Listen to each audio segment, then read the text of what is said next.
In a minute, sir, we're on it. Okay, I'm on standby.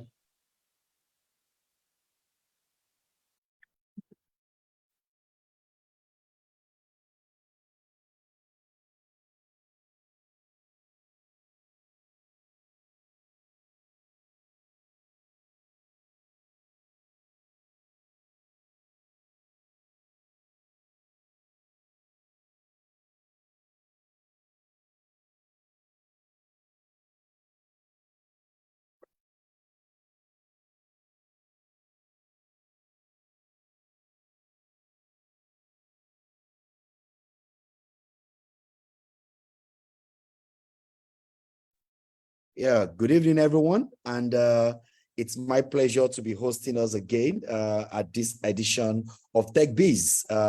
Incidentally, this happens to be the 101st episode of Techbiz. So it's like we've done 100 power-packed episodes of Techbiz.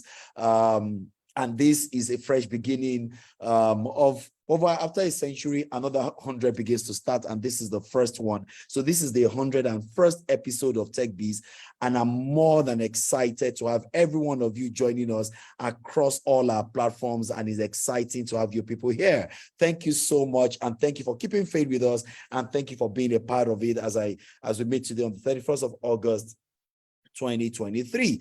And when I look back at today, I imagine how we've had 100 very unique, very different subject matter experts, thought leaders in the tech ecosystem grace this platform again and again for the last 100 episodes. And I think this has not been a main feed, but again, we're very grateful to all of you that have kept faith with us to come to the 101st episode of Techbiz. And this promises to be exciting. I'm sure you've seen the flyers. I'm sure you know what we're talking about. And of course, I look forward to this engagement, because today, again, we're having someone that is a subject matter expert and will be providing that hand-holding, that insight into one of the things that we think are needed for our founders. But again, let me just hold on before I'm too excited and start reeling. So welcome to Techbiz again, brought to you from the stable of Eco Innovation Center, the acceleration setup to provide the right hand-holding and support for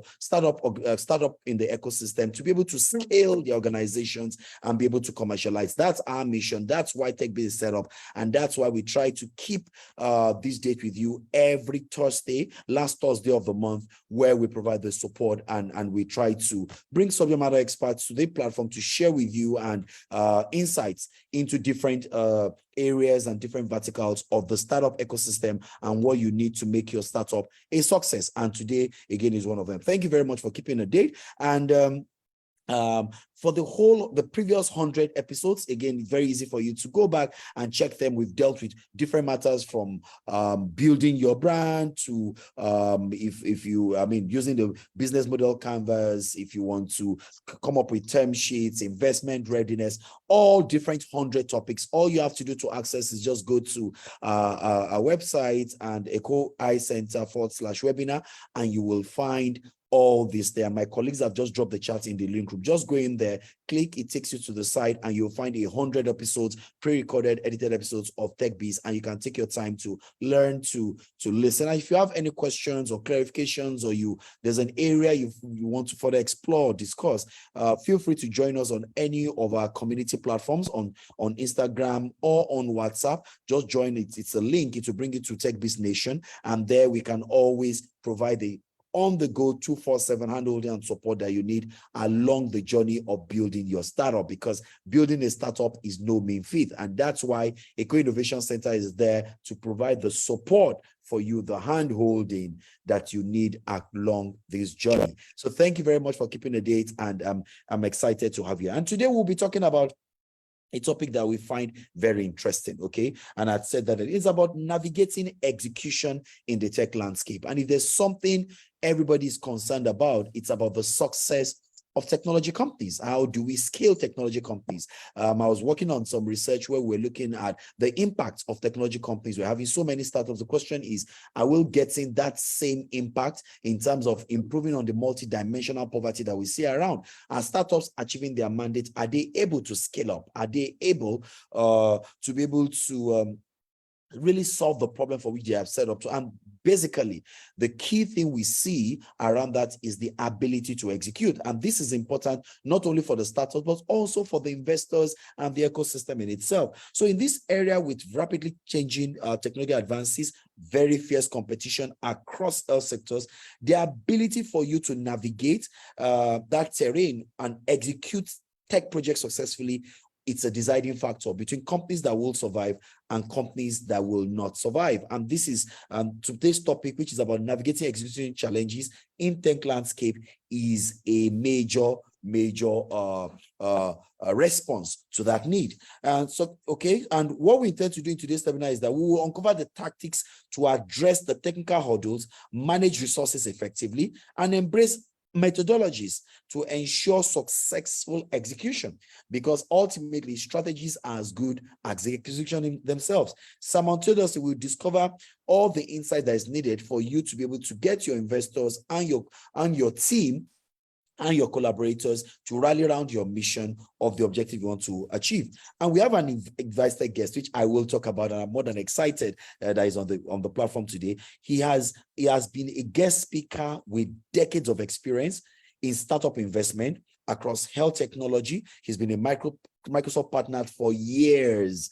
I'm sure even long before quite a number of people that join us on this call. He understands legal compliance. He's been a startup leadership that helps to illuminate the roadmap for overcoming obstacles, seizing opportunities, and thriving in a dynamic landscape where technology meets business. And that's what he's done. He's been a co-founder and he's the chairman at O7 Therapy and Tech, and which is currently the leading mental online therapy platform in the whole of the Gulf region, serving Arabic-speaking patients across the world with over 150 exclusive high-quality therapists. They are serving thousands of customers directly and through B2B programs. And I think this is needed now more than ever, especially after the world of COVID. We've never become the same. It's about mental health, mental wellness, and people are beginning to see the importance of this. And I mean, this is the first time I'm seeing something this revolutionary. It shows his ability to turn anything to become backed up and amplified with technology,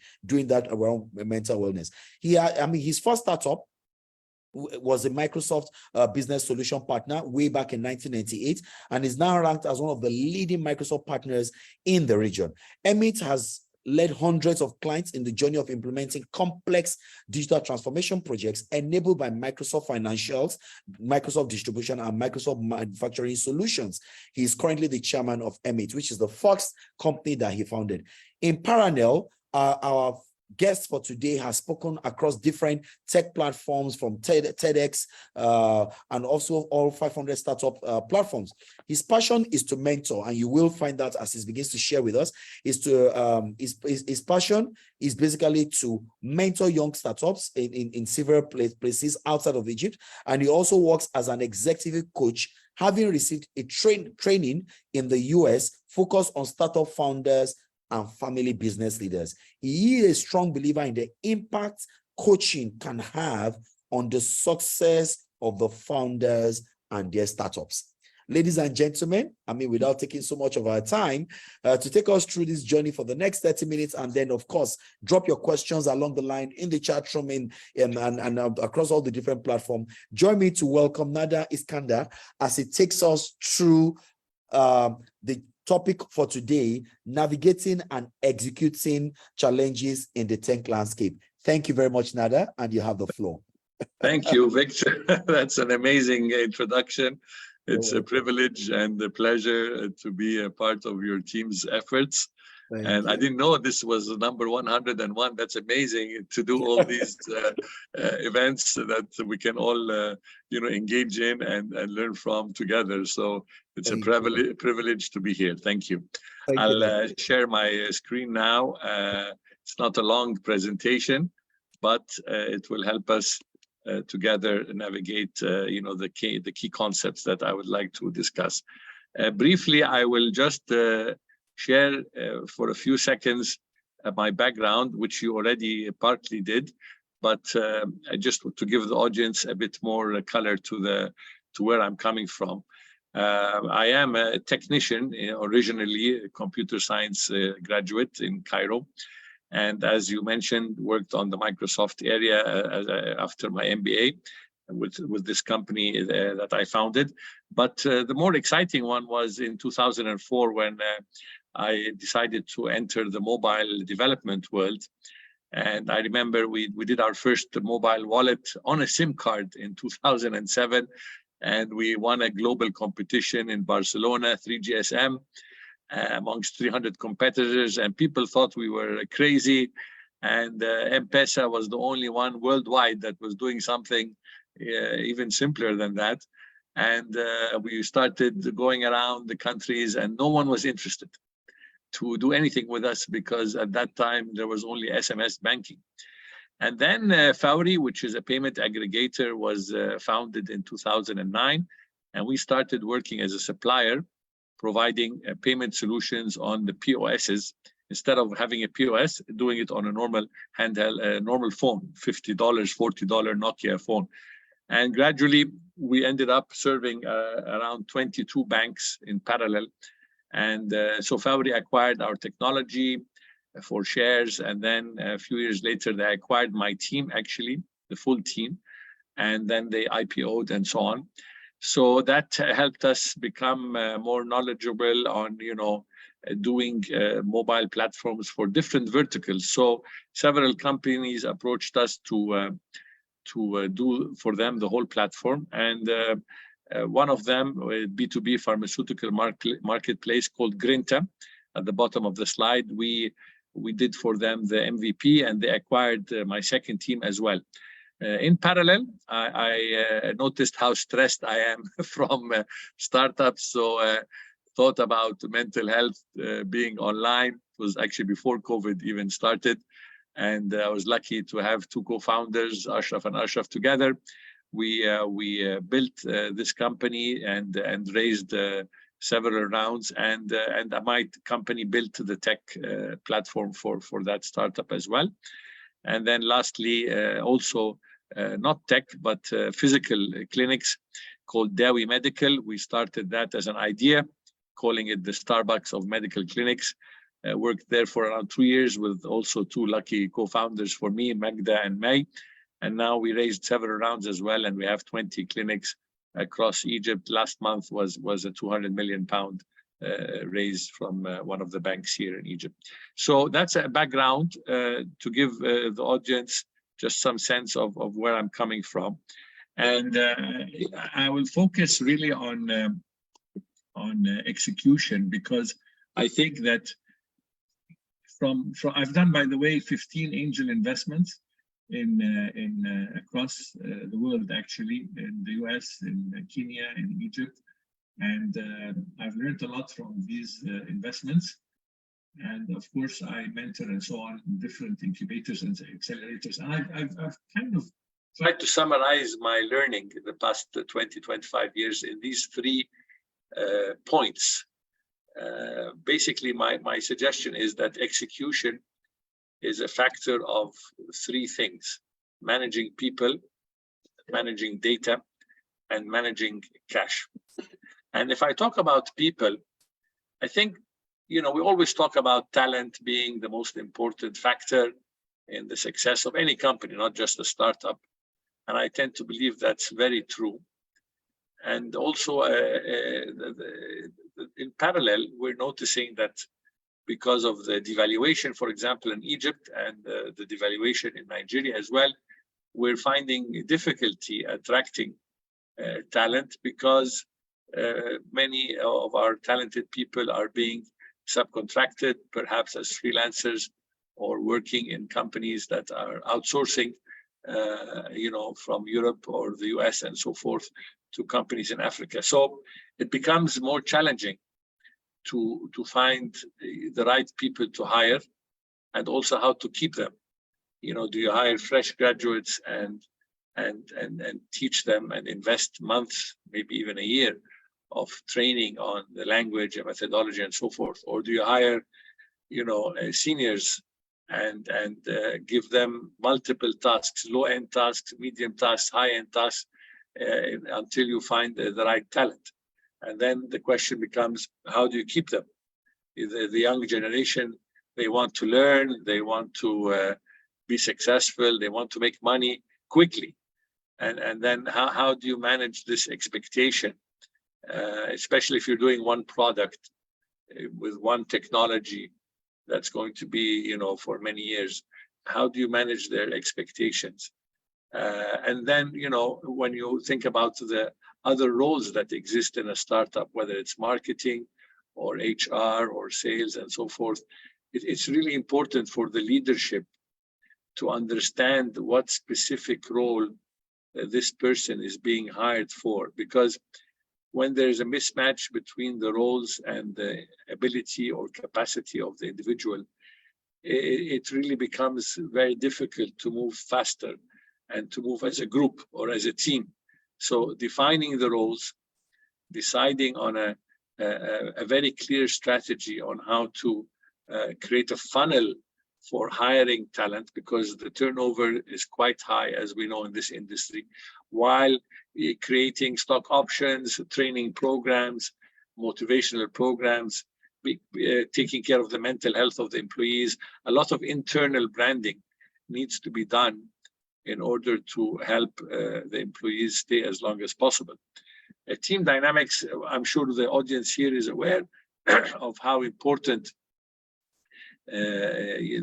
not only the composition of a team is, but also how dysfunctional or functional the team is. And I think, you know, startups, because we're always in a hurry, we always want to do things in the quickest way possible, we sometimes end up with teams after a while that are burnt out or not functioning as they used to.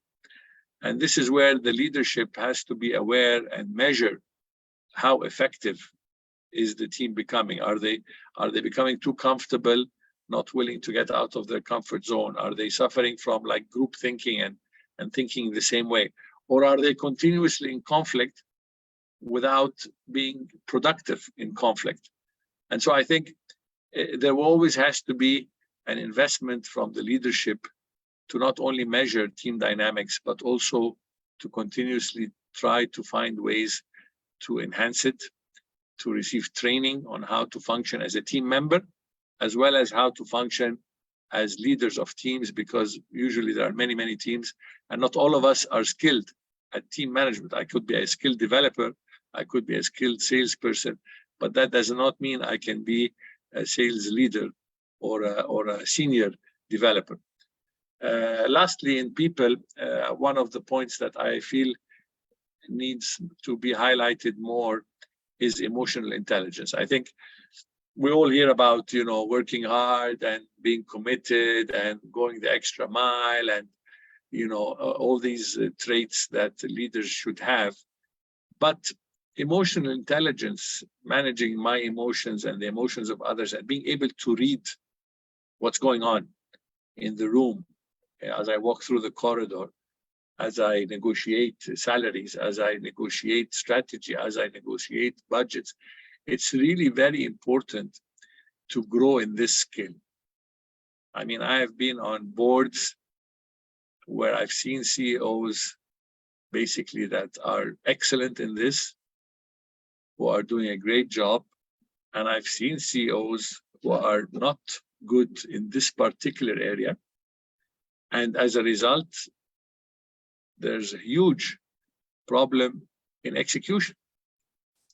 Because at the end of the day, people want to be rewarded, they want to be heard, they want to be encouraged, they want to be challenged, but in the right way, at the right time, in the right context, and they want to be empowered.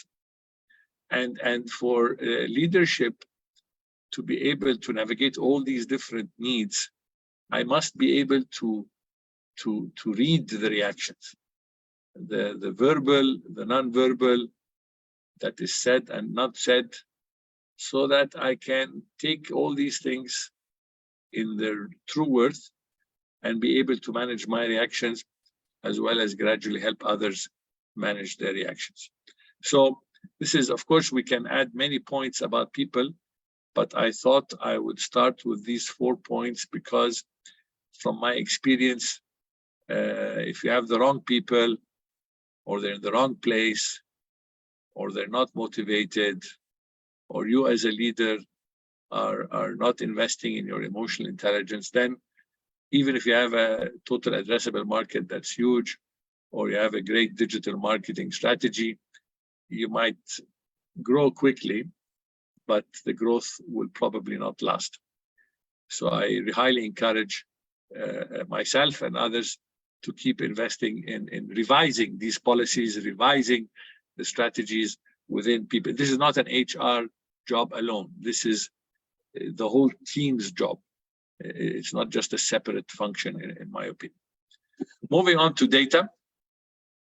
It's amazing how I've seen startups, get really excited about, customer surveys and focus groups and so forth before they start or during the MVP.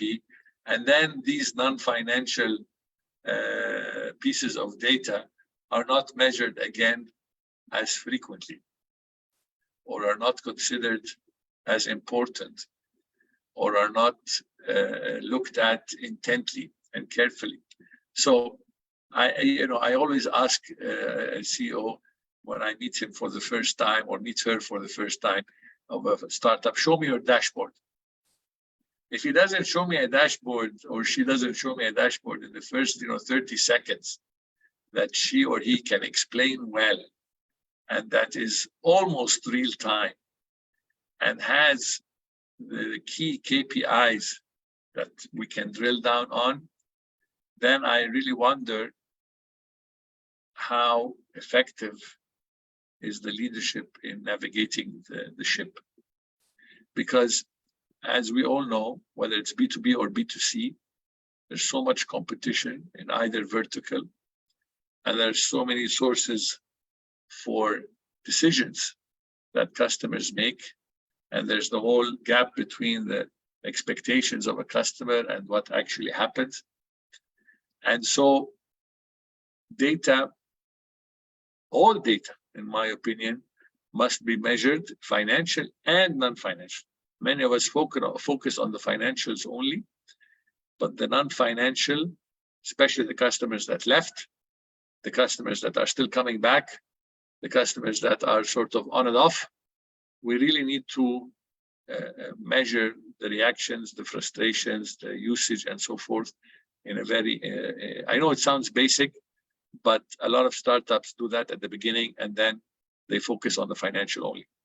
Which leads me to the next point, which is how frequently does the team look at this data? Once a month, once a week, once a day? How serious is this data to the team? How accurate? Of course, we'll assume it's accurate, but then how seriously is it taken into consideration before meetings, after meetings, in our monthly reports? Is it just data, or we take action as a result of this data? Which is, what do you do with it? I mean, you notice your sales are down 10%. Okay, fine. You notice 20% of your customers are dissatisfied. Then what? So it's really important for the leadership team to have a structured process to deal with data. It's not enough to be excited about it or disappointed. There has to be some process where, okay, this is what happened. This is what needs to be investigated. This team has to investigate it. This team has to come back with a plan of action as a result of this data. If this becomes automatic, then the chances of surprises or of the forecasts not being real is much less. Now, when it comes to dashboard, typically management team has a dashboard, but actually I highly encourage that dashboards would be at every level of the organization, because then you are able to align between the sales, between the marketing, between the HR, between the finance. The more these dashboards are visible across levels in the organization, the much higher chance these different functions will be aligned.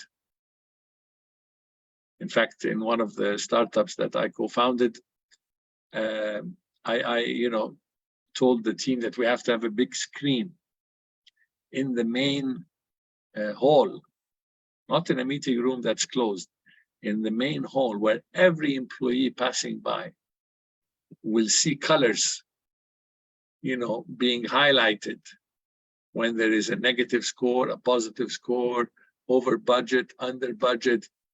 Not that you want the employee to look at the screen while he's walking, but it gives everyone a sense that every single piece of feedback, every single registration, every single cancellation is very important. Every single offer that was rejected from a potential employee is very important.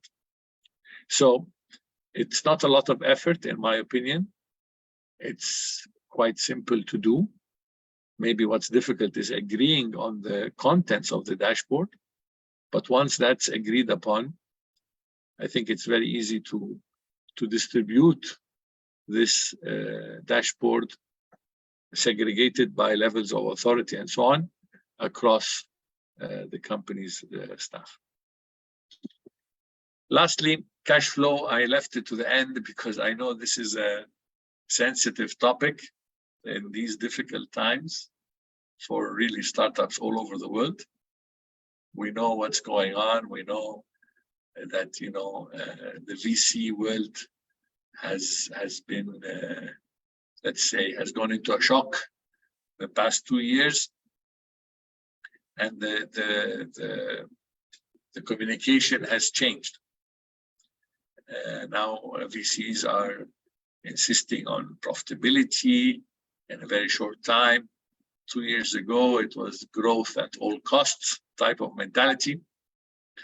And then suddenly there's a huge U-turn where you as a founder have been growing aggressively using a certain type of growth metric and financial metric. And then suddenly VCs are not very happy about that. So a lot of startups are finding it quite difficult to balance the new paradigm that the VCs are coming with a necessary change in marketing, in hiring, in expansion, and so forth. So typically the word, runway, how much cash do you have left, is becoming almost a weekly or bi-weekly question, because cash is important. And there are segments that you might have to get out of. There are hiring freezes that you might have to initiate. There are maybe countries that you might have to delay expanding into.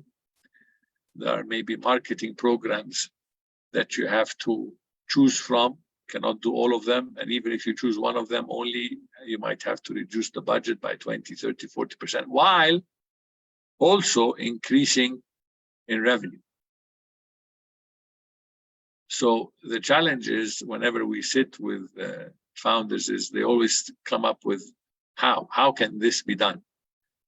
And then gradually they work very hard in being creative and being the most efficient possible in extending the runway. And I've seen cases where people have extended the runway with moves like that while increasing growth.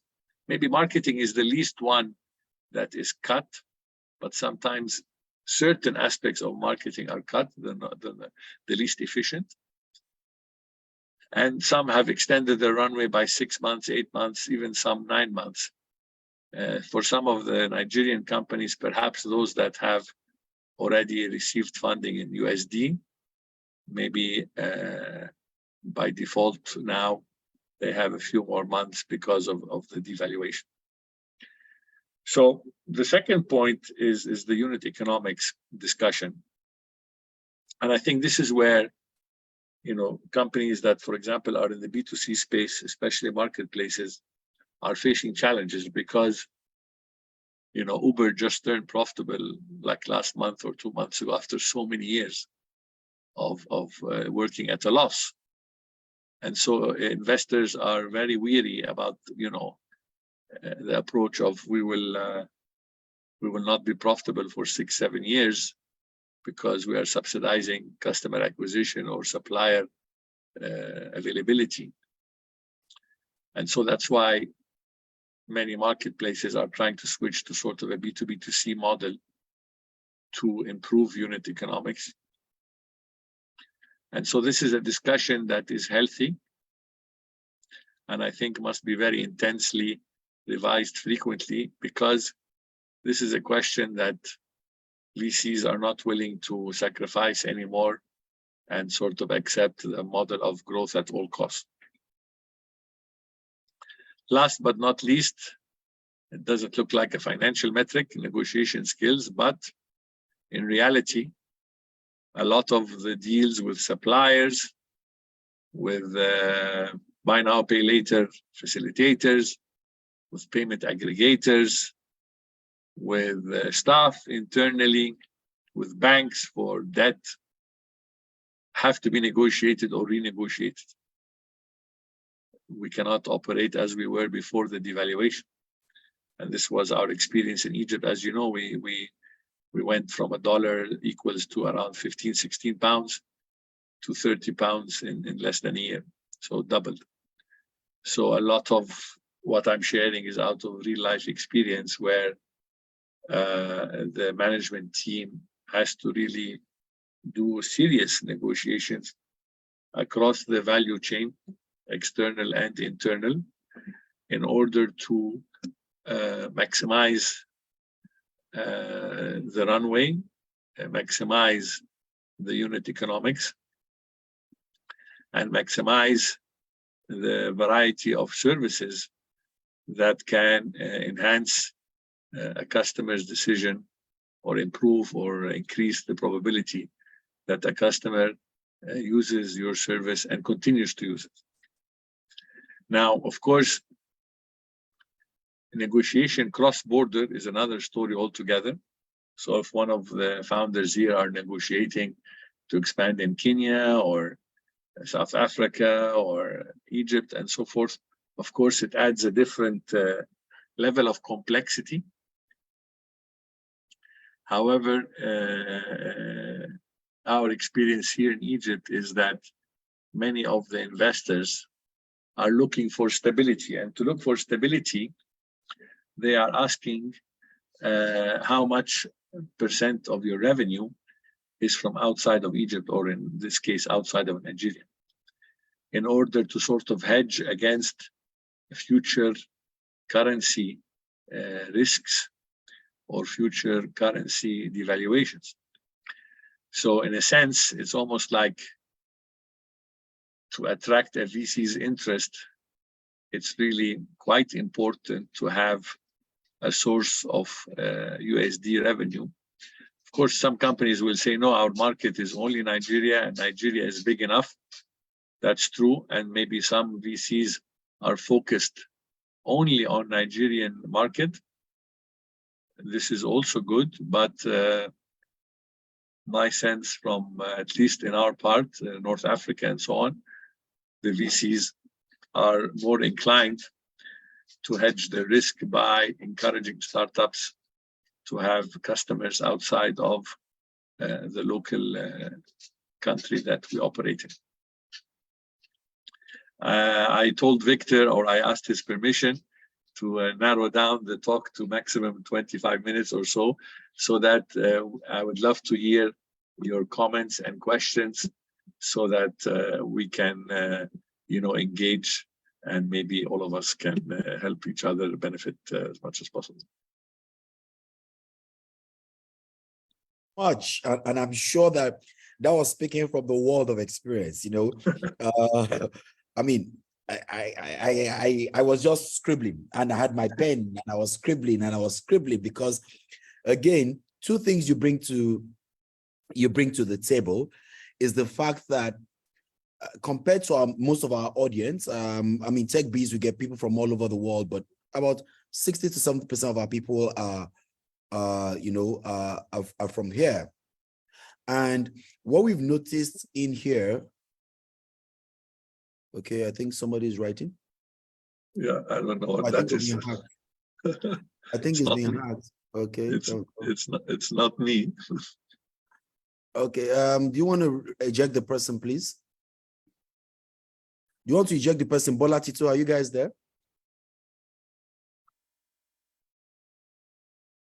Bola Tito?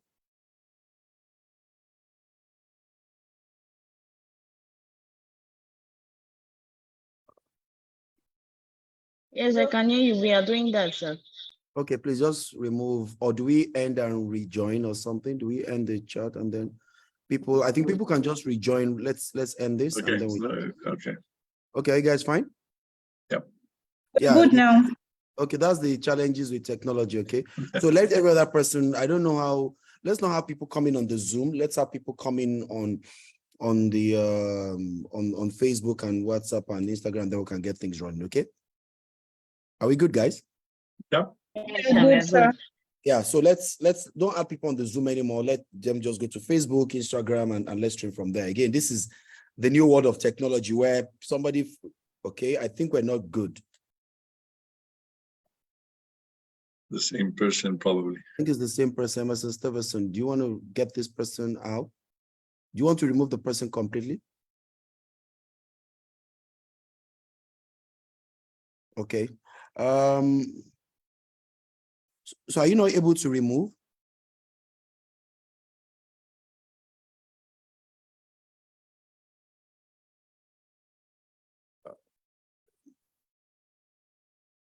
Okay. Okay. So again, while we're at it, I mean, it's I'm wondering. So just to ask a few questions around your experience. I mean, Egypt has passed through this place where Nigeria finds itself today, and I think it will be interesting to see how Egypt, coming from your wealth of experience, have been able to navigate currency devaluation. You brought something that is quite interesting, and I'm very concerned about my colleagues in the ecosystem. The ecosystem is such that we're coming from the world where people told us in the last 5-10 years is about valuation, it's valuation, it's valuation. Please, every other person should go to the Facebook or Instagram or whatever, nobody on the Zoom, please. Okay. And then we're here in the new world where VCs are talking about profitability. They're talking about operating profit. I mean, it's like turning the whole model right side up. You have passed through this in Egypt before us. You went through your devaluation before us. Ours has happened in the last 2 months. The cost of every infrastructure, data, everything is gone up that we're asking how many of our startups will survive. Can you share with us, before I take other questions, how were startups in Egypt able to take the turn? And how were you able to mitigate the amount of casualties that you had in terms of startups that went into extinct or went into fume states? What were you able to do, either as an ecosystem or a policy, to help the startups navigate a turbulent time like this? Okay, thank you. Of course, I will share, some ideas, but we are also learning. I mean, the devaluation hasn't ended, we think, and we think there will be another devaluation probably soon. At least that's what the international banks and so forth are saying. So what we are trying to do is the following: whoever was planning to expand outside of Egypt, now it's not really an option. I mean, it's a must. So whoever had it as part of the strategy or whatever, but they were, not now, it's not needed, we don't have enough bandwidth and so forth. This narrative has changed. And from the top down, whether it's the CEO who has to travel, or mergers or joint ventures or resellers, different types of modes of expansion, because at the end of the day, if you have USD, you will basically wait until things settle. That's number one. Number two is the companies that raised, let's say, 1.5 or 2 years ago before the devaluation, and now their runway is becoming close to ending, let's say in 6 months or 9 months. The technique for raising further rounds has become mainly bridge rounds, smaller amounts, safe notes. If you can without a cap, fine. If you need a cap, then you could perhaps, if your numbers are good, raise at the previous cap or previous priced round, but not necessarily. So this also is something that we had to change in our pitch decks, in our approach to widen the circle. So now we talk to family offices, we talk to high net worth individuals, not just VCs, because VCs are slower now. They're more careful, they're more hesitant, and we don't have time for this hesitancy. We have to move on. So we're kind of tackling smaller raises to extend the runway, expand geographical presence, hoping that once things settle down, let's say end of 2024, then VCs will be more comfortable. Wow. Now, I mean, Egypt has been ahead in this for like a year before us. So I'm really asking myself, it looks like a tough road down the line for startups in this ecosystem, and I think the startup world generally. But before I ask another question, I have a question from Ejim here, which is in the chat room, and he was saying, in your experience building several startups, what are the absolute necessities for a new tech startup? Also, what are some cheap ways of getting a mobile app live while bootstrapping? So there are two questions is asked.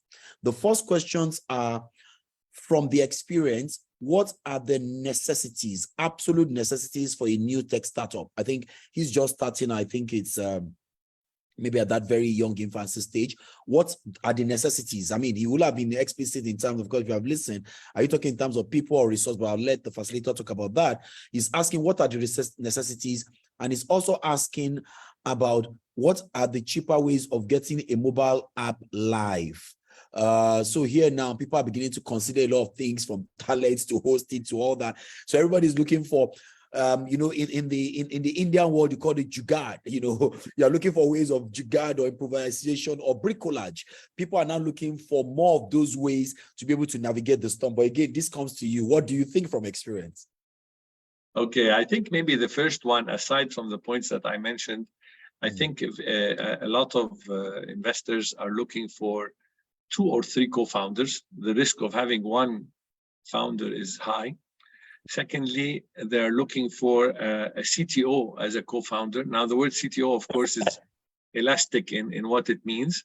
But I was recently actually involved in a discussion with a Nigerian startup that reached out to me through LinkedIn. And they're growing very fast, and it's actually doing very well the past year. But then I asked about their tech team, and out of 50 people, only had 2, one of the co-founders and one more. So as an investor, I was very hesitant because, if you're in a tech company, you kind of value more that the co-founder is also a tech. Besides that, the normal things of, addressable market, et cetera, how big it is, how unique your solution is. I'm sure you have done many events on this. Regarding the cheapest way to develop mobile apps, if I knew that, I'd be now on the beach in Egypt retiring. but technology is changing all the time. I'm not even aware, like the past 3-6 months, what's new, but there's so much going on. It depends a lot on the product, the level of security you're looking for, how advanced the back-end system is, what level of encryption, how are you going to host abroad. I mean, a lot of these things will determine local talent, who knows what language, which is the most popular, easiest to maintain, and so forth. So it's not just, the cost of the developer as much as the cost of everything around that particular decision. Yeah, I agree with you. It's a system. I mean, so I know he asked, and that was why he asked a question that was like, trying to bundle the whole of a company in once. And how can I get a silver bullet to just take everything out? Okay. So again, just to come back, it's a lot of decisions. And I know all startups are asking themselves, for us, the cost of living is gone sky through the roof with the exchange rate. I mean, for Egypt, like I said, I was in Cairo in March, April, I think it was a double. The valuation was double. For us, the devaluation is almost 150%. So it's a bit more than double. It's double and it's going there. We're moving from we moved from 360 to 460. 460, we're hitting about 950 to $1. So 950 to $1 means that everything you're doing, even it's ordinary cybersecurity, antivirus or anything, it's significant amount of dollars. Even you're reserving your domain names, and hosting your site. It's a significant amount of dollars, coupled with the fact that you also are seeing shrinking disposable income from people. We're not getting. So I know most people are looking and asking questions about how do we survive this time? How do we navigate? What should we do? But I think if you had listened a bit to his presentation around the critical things, and I like the way he ended around the issue of cash flow. And one thing I think I will also like to pick your mind on, your brains on, is also around this issue of the total swap in terms of talking about profitability and unit economics in a tech startup. And I just want to ask this bluntly for many people. Is it possible in our tech world to be able to deliver on revenue from your experience? I mean, you've got way more experience than most people, and a lot of people in your generation have no understanding of what the startup world is or what we've gone through. It's usually for younger demographics, but you have done it rounds and rounds again. You've done angel, you've thrown startups. You have it underneath your belt. And the question is, and I'm sure many of the startups are asking themselves, can I deliver on revenue growth, which everybody's asking? How many users? What's my stick effect? And deliver at the same time my unit economics and also deliver on profitability. Does it happen, in our tech world to do that? I mean, managing all these variables, or is it asking for the impossible? What do you think from your experience? And do you have a case study of where it's been done? No, I'm sure. I'm sure it's possible. I've seen it done. And there are two reasons why it's possible. One is the realization that the golden days of revenue only are gone. And this has to be, really, I mean, it's done.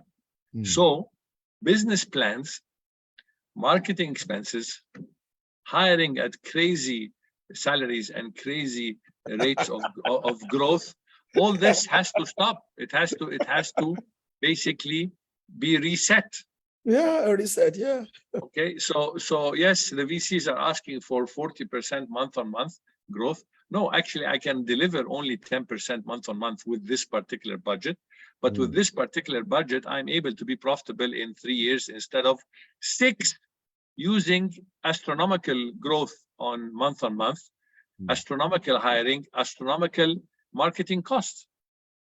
So that's where the shift will happen from the VC world as well as from the founders. The founders want the higher valuations. So they are tempted by the sentence, which is, if you have month-on-month, you're going to multiply your valuation by 4x, 6x, whatever. Yeah. This is not going to happen anymore. So yes, I've seen it possible. In fact, some industries like healthcare, like education, like lending, this type of inflationary environment, in a way, suits a lot of these companies, because everybody needs to be treated, everybody needs to learn, everybody needs to borrow in order money to spend on these essentials. So some companies, what's happening is really great for them, even though overall consumer purchasing power has gone down and so forth, true. But countries like Nigeria and us and so forth, such a huge market with so many different segments, that there's bound to be a segment or two that the founders realize that, yes, I can achieve profitability, but maybe not at the same rate of revenue growth that I was predicting a year and a half ago. Good. I think that's clear. So it's more of a balancing act. Yes, you will grow, but you grow at a particular speed because you can no longer grow at the expense of profitability. No. Profitability is now part of the calculation, because Absolutely. I know a few years before now, it was, EBITDA was meant for the guys in the traditional business in the old school. What's EBITDA? I mean, I've asked a few startups before now, when they come to have conversations, and I ask them, so, I mean, we're not looking for profitability for the next 5 years. We're looking more at the valuation, we're looking at the revenue. But clearly, like you said, that world is gone, where we're into a new world now. And again, to all the guests and everyone on the call, in case you have questions across the chat groups or across Instagram and all the platforms, LinkedIn, please feel free to drop your questions in here, and feel free to also share your feedback and your comments. And I wanted to ask also, while we're on it, and for the sake of our learners, you've said one of the survival strategies is internationalization. You just need to move outside the confines of your country. I mean, for big countries like Egypt and Nigeria in itself, where you've got a huge market of hundreds of millions of people, at times it's easy for founders to think that I've got a total addressable market in here. I'll rather focus in here for the few years and grow them. But clearly, one of the things I've taken away from this session is the fact that to manage an edge against these uncertainties that we're dealing with in emerging markets, the pressures, the currency fluctuations, and all those unforeseen circumstances beyond the control of a founder, to manage that, internationalization has come to the fore. My question to you is, with all your experience, how do you see people going in this route? Should they focus Africa first, or do you think, which is looking more around MENA, Middle East, and Africa, or because I hear you talk about issues around, having dollars and all that, because, hey, if I was invested in Cairo, I'm experiencing the same thing, and then Nairobi is also there? Or do you think that with our startups, we should begin to reconfigure ourselves to look at developed worlds, Western worlds, to be able to earn their currency? How will you, advise our people on the call? Yeah, Victor, I mean, that's, a very important point, but it's also so dependent on what market the startup is in. What problem are they addressing? Because in some cases, the problems that we are addressing in the emerging markets are not problems in the developed world. No, solved. And in some cases, we are more advanced than the developed world, for example, in fintech solutions and so on. Payments. Yeah. So I mean, the ideal scenario is, I have a solution that Germany and UK and US and whatever want to buy SaaS-based, but how many companies do we know in Africa in the past 10 years that have done that? Yeah. It's another. And for example, Israel have done that with the US, but what happens is their CEO moves to the US, he lives there, and the CTO stays in Israel. It's another dynamic. Totally. It's a totally different dynamic. And so I don't know if that's, it's an aspiration. Maybe 1 or 2 or 3 companies will succeed in that, but I don't think that's very common, because a lot of the marketing research is there. A lot of the real customer feedback is there. So how to get it efficiently, quickly, at low cost is something I think challenging. Now, in Egypt's case, for example, we tend to look to the closer markets like Saudi, UAE, Qatar, Oman, Bahrain, and so forth, as sort of the closest possibility. We also look into countries like Tanzania and Kenya and so on. But from the Africa's perspective, moving into which country to not just hedge currency risk as much as like an investor, you have real estate, you have cash, maybe equities, you have bonds. A diversification is by default something healthy that an investor wants it covered in some form or shape. I mean, if you are now in Niger or Gabon only, it becomes tricky. You've got something to do with. Yeah. So I know some fintech companies in Egypt the past year, suddenly they're like 4 countries, because they said that's it. And including countries like Pakistan, which also has a currency crisis and also has a debt crisis, but they are diversifying their markets. Interesting.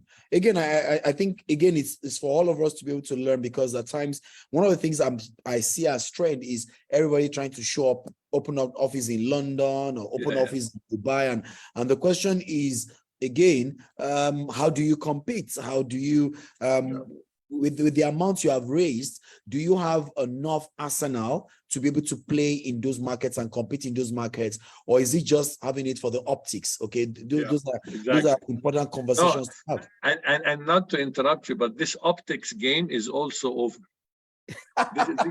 I mean, you know, because a lot of Egyptian companies, you know, have an office in Saudi that has half a person working there. It's gone. No, that was blunt, but that's the reality. I mean, it's a new world for the startups. It's a new environment, and many of these things that were based on, you know, a lot of fluff. I think the fluff, bless you, the fluffs are going, and we're going to the real deal. And I will take, if you indulge me, let me take this last question before I can let you go. And I'm excited for the time you spend. Now, we're having a lot of crises with leadership and team motivation, and I think it cuts across, especially when you have challenges around difficult environments that we're working here. So, and I'm sure you've seen a bit of that in Egypt. So could you provide advice for leaders on maintaining team morale and motivation when facing prolonged or recurring execution challenges? So clearly, the numbers are not being met. The VCs are unhappy. The founders are unhappy. But you need to keep the morale. So it's this issue of the chicken before the egg or the egg before the kitchen. Exactly how do you skin that? From your experience, how have you managed this? Is that in your own firms or in some of the firms you advise or you invested in? Have you seen those scenarios, and how was the way you were able to advise people through it? Well, you remember the World Cup and Moroccan coach. I remember the type of motivation he used to take them all the way to the semi-final. Yeah. But you know, it's a classic story of, you know, facing against the odds, everything, with the least resources and so on. But actually, on a more serious note, a couple of things. One is, I think having, you know, one or two advisors, even if it's not a proper advisory board, but having, you know, two or three that are ahead of you in this particular field that you consult with once a month or once every 2 months or whatever is very important, because hopefully they will give you objective feedback, because sometimes you are too negative as a founder, even though there are many things going on quite well. And sometimes you are too positive and you're not facing reality, that the best thing for you is to shut down. And having a circle of advisors or people of experience in that particular vertical is very important, I think, to help you at least not become either of the two extremes. Okay. That's number one. Number two is the mental and the resilience, the mental strength and the resilience of the leader is really so critical, because, you know, the team picks up the vibe from the moment the leader enters the office, and from the smile on the Zoom screen or not, it's all picked up. And so there is this battle internally where, okay, things are not doing as well as I hoped, but if I see the road and I'm acknowledging the negative news, and I'm acknowledging that things might be much tougher 24 and maybe even 25, but I'm in here for the long run, then there's a very high chance that the team believes this story. Yeah. But if I'm, you know, in this dilemma of I've made a wrong choice, I think I have to pull back, well, maybe you do. And if that's the case, do it as quickly as possible. Yeah. For the benefit of the employees and for yourself as well. There's nothing wrong in doing a startup and then 6 months later, 9 months later, shuts down, especially in light of the circumstances that we have been going through in Africa. There's nothing, no shame in that at all. In fact, there's a lot to be learned, but some of these founders need to get down, cut expenses 30, 40%, freeze hiring, and say, you know what? We have a real solution to a real problem that's very big, and we can do it.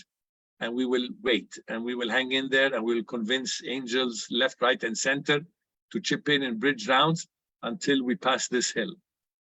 And you know, that's part of the skill and challenge that leaders like us, all of us, have to continuously learn.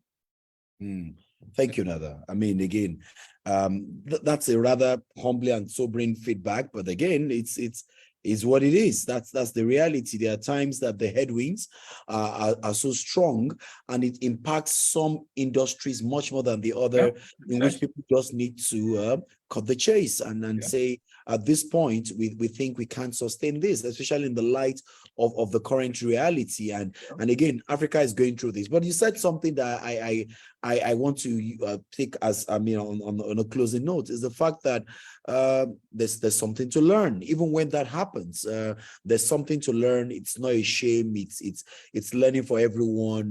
There are peculiar times. Nobody could have planned periods like this in their scenario planning. No amount of scenario planning, simulations, and future casting could have seen what the world had done. I mean, I told people I've seen a bit in my being around. I've seen a bit. I've seen recessions. I've seen a couple of things. Okay, but nobody has seen a COVID before. Yeah. No one saw that, and nobody knew the aftermath of COVID in 2020 that we're going to have supply chain issues, and nobody thought that Russia will be in Ukraine in the third year. Now, which generation should witness those three successive impacts of VUCA,